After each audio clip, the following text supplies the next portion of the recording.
షష్ఠి తిథి సందర్భంగా సుబ్రహ్మణ్య స్వామి గురించి ఒక ఆసక్తికరమైన విషయం ఈరోజు తెలుసుకుందాము. సుబ్రహ్మణ్య స్వామిని సర్పరూపంలో ఎందుకు ఆరాధిస్తారు అనే విషయం గురించి ఈరోజు తెలుసుకుందాము.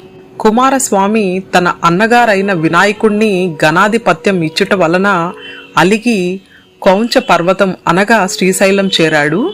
కుమారస్వామిని భూలోకం నుంచి తీసుకు వెళ్ళుటకు శివపార్వతులు వృద్ధుల రూపాన మొదట వచ్చారు.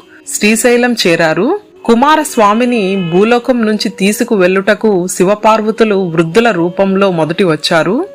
కనుకే మొదట వృద్ధ మల్లికార్జునుడని, తర్వాత యవ్వనుల పడుచువారుగా లోపల బ్రహ్మరాంబ మల్లికార్జునులుగా వెలిశారు.